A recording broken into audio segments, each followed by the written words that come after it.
Hello everybody and welcome back to another video. Today we are playing Turf Wars yet again. I'm not sure if I'm going to get into detail about a recent dream I had or not, but I might not. I might just let this be like a typical game. Oh my gosh, there are two Patricks here. We're gonna win for sure. Oh, they're building together too. Look at them having a good time. That's adorable. I am so tired.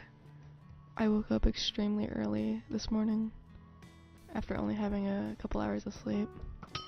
Not sure what's up with my sleep recently. I think I'm anxious. Oh, I didn't even mean to get that guy. About school starting up again. Mostly because I'm behind on a lot of the stuff I need to get done for that. Oh no! Which would explain the weird dreams and nightmares I've been having, which I guess is a really good segue into explaining the most recent dream I've had. Oh, it's gonna be very difficult to explain while playing because it was so detailed. I wrote it down on my phone. I'm gonna pull that up real quick. So basically, in my dream, it focused on a young boy. Who at the beginning was like, I don't know, like around 5 or 6, maybe even younger. And he was born into war, basically, kind of like where we're at now. Like there's just fear of war. Like basically, he was born when that was happening, or when some sort of event similar to a nuclear war occurred, and the government that, I guess their government, I don't know, really, some people in power came and rescued them, the boy and his parents, and the government was like, we're gonna take your parents to, you know, get checked out or whatever, and you're gonna come with us and get you checked out with, you know, like a child nurse or something like that. And so the mom's like, oh, it'll be okay, we'll see you here in a little bit. And let me turn this down real quick. And so the parents were taken away and executed, as were all the parents in that area.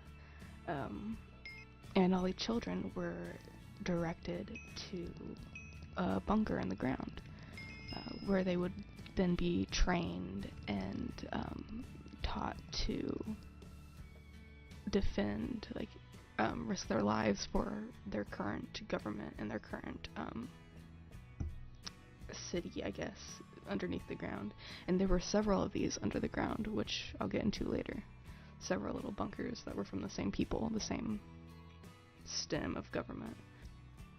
So the person who gave the order for this particular boy in my dream, his parents to be taken away and executed, would later be this boy's mentor and teacher, and he would be this person that this boy would look up to and learn from and, you know, gain inspiration from and admire. And while he was growing up underground, they were under the impression that the outside world was still in shambles. But little did they know, while this was happening, the outside world was like only just beginning to flourish. Like they were flourishing, I guess, considering the nuclear war that had occurred, but they were like on their feet. They were doing much better than the people in the bunkers, or so they thought, or like the people outside thought they were doing better than the people in the bunkers, which they were in a sense. They had more resources.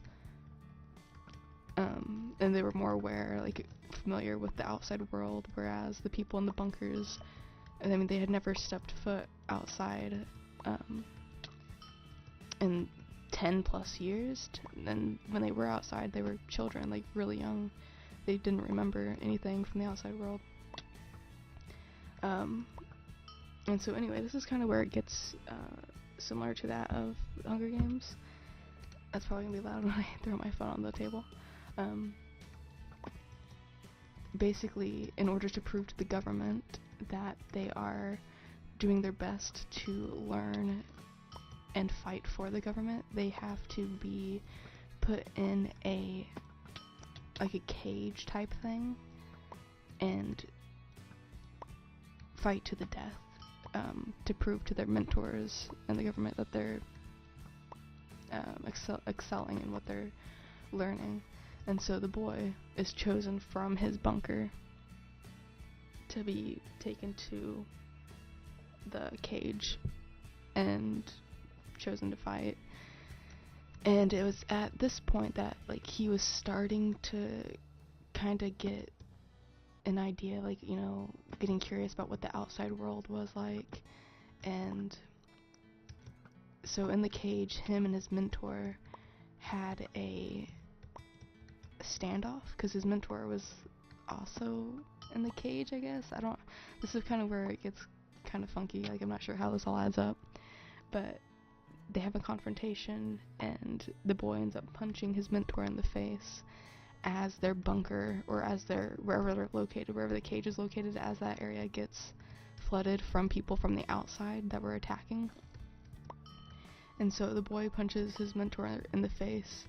Maybe his mentor was like, you know, you're gonna get taken away, taken up to the outside world, this is what's really gonna happen, and then he was mad and punched him in the face. I don't know. I'm not sure what caused that. But the boy was then rescued by a girl from the outside world, and, like, this is where it's just kind of fuzzy. I just know for a fact that the boy and the girl end up having a semi-romantic relationship, and he's taken above ground, and I don't know what above ground looks like, but I know they were much better off than the individual bunkers that were being trained, and that's kind of where it ended off. And I'm like, that could be like the best ending to a book ever, you know? Like, I want to know what happens next. We're gonna play one more game, and then we'll call it quits for this video. I really wanted to talk about my dream. But I'm really bad at explaining stuff, so it's probably not gonna sound as cool as it looked. That's gonna suck, but oh well, I tried. It also kind of reminded me, it's kind of under the umbrella of books or movies, similar to that of The Giver as well.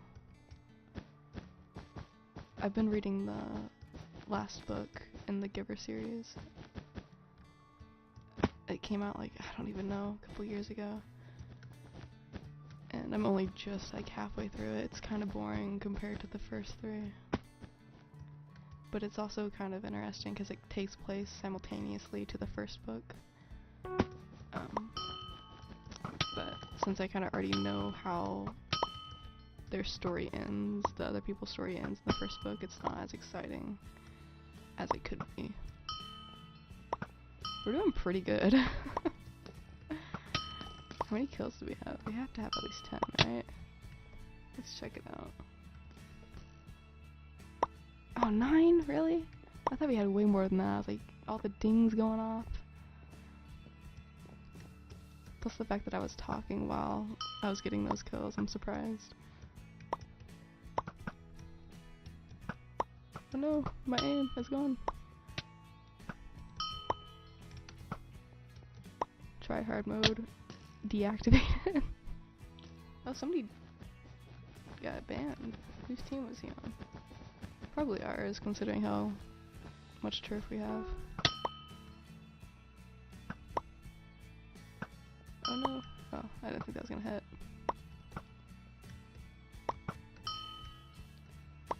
Nice. Aw. I need to get better with my long shots. I used to be somewhat decent at them, but not so much anymore. I haven't really been utilizing the border much either this game. I usually completely, like, abuse the border. As far as bouncing off it goes. I don't like it when people actually abuse it and go on to the other side. I consider that to be cheap and not... It doesn't count if you win that way. No offense to people who do that. I don't know, I like to win fair and square. Because I'm a square. I got a pocket full of sunshine, I got love. Ooh. Is this gonna be it? Is this gonna be it? Yes, nice. You sucker. Indeed. Indeed. Noi Pie, I like that name though. Alright guys, thank you for watching. If you enjoyed, please give this video a thumbs up, subscribe, and comment down below. If you do, I will not give you a shout out in the next video because I'm lazy. Yeah, have a good one. Peace.